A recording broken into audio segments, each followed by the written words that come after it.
Hello everyone, I hope you all are doing very well. तो स्वागत है आप सबका एक नई वीडियो में। तो आज की वीडियो में हमारा टॉपिक होने वाला है स्टैंडर्ड सिग्नल्स। ठीक है, आज की वीडियो में हम कुछ स्टैंडर्ड सिग्नल्स देख रहे होंगे जिसमें DC signals and sinusoidal signals को हम देखने वाले हैं।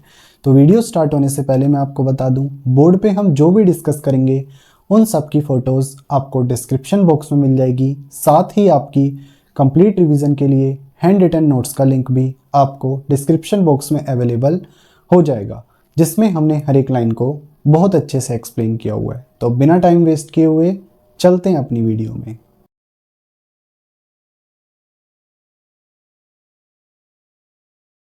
ओके, तो सबसे पहले हम देखते हैं डीसी सिग्नल्स। ठीक है, डीसी सिग्नल्स में हमारे पास फर्दर आगे दो टाइप हैं, जिसमें फर्स्ट है हमारे पास continuous time DC signals and second है डिस्क्रीट टाइम डीसी सिग्नल्स। तो सबसे पहले हम देखते हैं continuous time DC signals. So what are continuous time DC signals? Continuous time DC signals are those signals whose amplitude A remains constant and independent of time। यानी कि continuous time DC signals वो signals होते हैं जिनके लिए amplitude ए क्या है, constant रहता है और इंडिपेंडेंट रहता है टाइम के। यानी कि इन सिग्नल्स की वैल्यू क्या है, कांस्टेंट ए रहती है और इंडिपेंडेंट ऑफ टाइम रहती है।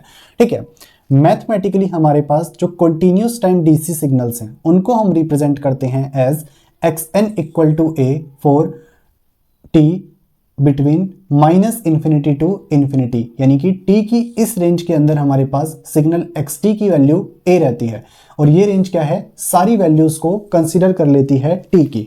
ठीक है, यानी कि हम देख सकते हैं सिग्नल xt की वैल्यू a रहेगी इन दिस रेंज। ठीक है, ग्राफिकली अगर हम समझें तो xt की वैल्यू हम देख सकते हैं यहाँ पे a है किस रेंज में, माइनस इन्फिनिटी से प्लस इन्फिनिटी की रेंज में। यानी कि t की वैल्यू हमारे पास कुछ भी हो, xt की वैल्यू क्या है, हमेशा a रहने वाली है। तो ये है हमारे पास कॉन्टिन्यूस टाइम डीसी सिग्नल्स। ठीक है, जिनके लिए एम्पलीट्यूड a कांस्टेंट रहता है और इंडिपेंडेंट रहता है टाइम के। ठीक है, साथ ही इस रेंज में हमारे पास इनकी वैल्यूज क्या है, a रहती है। ठीक है, सेकेंड है हमारे पास discrete time DC signals. So what are discrete time DC signals? हमारे पास जो डिस्क्रीट टाइम डीसी सिग्नल है वो क्या है, sequence of samples each of same amplitude in the range minus infinity to plus infinity. यानी कि डिस्क्रीट टाइम डीसी सिग्नल जो होता है वो क्या होता है, सैंपल्स का सीक्वेंस होता है जिसमें हर एक सैंपल का एम्पलीट्यूड सेम रहता है किस रेंज में, माइनस इन्फिनिटी से प्लस इन्फिनिटी। यानी कि कहने का मतलब ये है कि माइनस इन्फिनिटी से प्लस इन्फिनिटी की रेंज में जो सैंपल्स होंगे हमारे पास उन सबका एम्पलीट्यूड सेम रहेगा। ठीक है, मैथमेटिकली हम डिस्क्रीट टाइम डीसी सिग्नल्स को रिप्रेजेंट करते हैं as xn equal to a for minus infinity to plus infinity range of n। यानी कि n की इस रेंज के अंदर हमारे पास जो xn की वैल्यू है a रहती है। ठीक है, सेम हमारे पास कॉन्टिन्यूस टाइम डीसी सिग्नल्स की तरह। ठीक है, यहाँ पे बस पैरामीटर हम क्या है, n यूज कर रहे हैं, जो कि क्या है, इंटीजर होता है अपने आप में।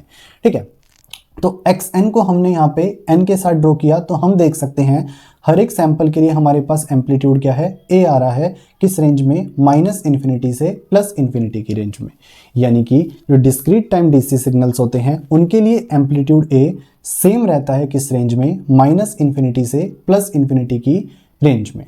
ठीक है, ये थे हमारे पास first type of signals, that is DC signals. अब हम देखते हैं सेकंड टाइप यानी साइनसोइडल सिग्नल्स। ठीक है, साइनसोइडल सिग्नल्स बेसिकली अपने अंदर क्या है, साइन और कोसाइन फंक्शन को कंटेन करते हैं।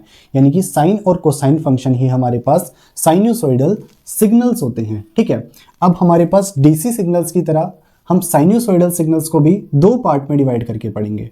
सबसे पहला कॉन्टिन्यूस टाइम साइनसोइडल सिग्नल्स।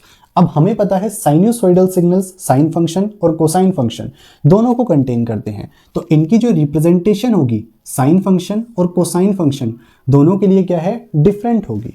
तो सबसे पहले हम देखते हैं representation of continuous time sinusoidal signals for sine function. यानी कि अगर हमारे पास साइन फंक्शन है तो कॉन्टिन्यूस टाइम साइनसोइडल सिग्नल्स की रिप्रेजेंटेशन कैसे होगी, वो क्या होगी हमारे पास, xt equal to a sine omega naught t plus minus phi.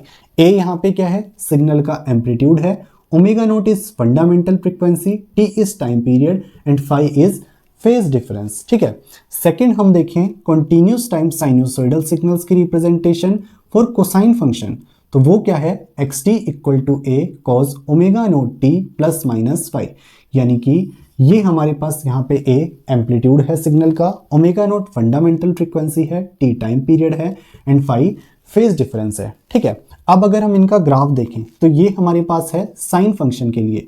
ठीक है, वो हमें पता भी लग रहा है क्योंकि ये 0 से स्टार्ट हो रहा है। ठीक है, साथ ही इसका एम्पलीट्यूड क्या है, ए जा रहा है, तो ये हमारे पास कॉन्टिन्यूस टाइम साइनोसॉइडल सिग्नल है फॉर साइन फंक्शन। साथ ही ये हमारे पास क्या है, कॉन्टिन्यूस टाइम साइनोसॉइडल सिग्नल है फॉर कोसाइन फंक्शन। क्यों, क्योंकि ये 90 डिग्री से यानी कि मैक्सिमम एम्पलीट्यूड से स्टार्ट हो रहा है, जो कि क्या है हमारे पास ए है। ठीक है, तो ये होते हैं हमारे पास साइनोसॉइडल सिग्नल्स यानी कि साइन फंक्शन और कोसाइन फंक्शन। इनका ग्राफ सेम साइन और कोसाइन फंक्शन की तरह ही ड्रॉ होता है। सेकंड हमारे पास आते हैं discrete time sinusoidal signals. So what are discrete time sinusoidal signals, ये भी अंदर अपने साइन और कोसाइन फंक्शन को कंटेन करेंगे। तो डिस्क्रीट टाइम साइनोसॉइडल सिग्नल्स की रिप्रेजेंटेशन फॉर साइन फंक्शन क्या होने वाली है, xn equal to a sine omega naught n plus minus five, where a is amplitude of signal, omega naught is fundamental frequency, n is integer and phi is phase difference। ठीक है, उसके बाद discrete time sinusoidal signals की representation for cosine function वो क्या होगी, xn equal to a cos omega naught n plus minus phi, a is amplitude of signal, omega naught is fundamental frequency, n is integer here and phi is phase difference। ठीक है, इसकी representation graphically हम देखें तो यहाँ पे हमने sine function को ड्रॉ किया है जिसके अंदर हमने क्या है 5 सैंपल्स ले रखे हैं। ठीक है, तो इस तरीके से हमने यहाँ पे डिस्क्रीट टाइम साइनोसॉइडल सिग्नल्स को रिप्रेजेंट कर रखा है फॉर साइन फंक्शन। ठीक है, तो इस तरीके से हमने दोनों टाइप्स देख लिए सिग्नल के।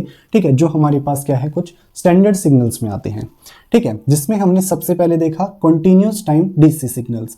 वो क्या होते हैं, इनके लिए एम्पलीट्यूड ए कांस्टेंट रहता है किस रेंज में, -इन्फिनिटी से +इन्फिनिटी की रेंज में। साथ ही डिस्क्रीट टाइम डीसी सिग्नल्स क्या होते हैं, सीक्वेंस ऑफ सैंपल्स रहते हैं जिनका एम्पलीट्यूड क्या है, ए रहता है किस रेंज में, -इन्फिनिटी से +इन्फिनिटी की रेंज में। यहाँ पे हम क्या है कॉन्टिन्यूसली बात कर रहे हैं लेकिन यहाँ पे सैंपल्स की बात कर रहे हैं। ठीक है, साथ ही साइनोसॉइडल सिग्नल्स साइन और कोसाइन फंक्शन सिंपल। ठीक है, कॉन्टिन्यूस टाइम के लिए हमने दोनों की रिप्रेजेंटेशन देखी।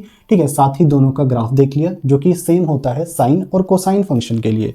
उसके बाद हमने डिस्क्रीट टाइम साइनोसॉइडल सिग्नल्स की रिप्रेजेंटेशन भी देख ली दोनों फंक्शन के लिए, साथ ही इसका ग्राफ देख लिया बाय कंसिडरिंग 5 सैंपल्स। ठीक है, सो आई होप आपको आज का लेक्चर समझ आया होगा। बाकी आप नीचे दिए नोट्स पढ़ेंगे आपको और अच्छी अंडरस्टैंडिंग मिलेगी। तो आज की वीडियो में इतना ही, मिलते हैं आपसे नेक्स्ट वीडियो में। Till then peace out, thank you.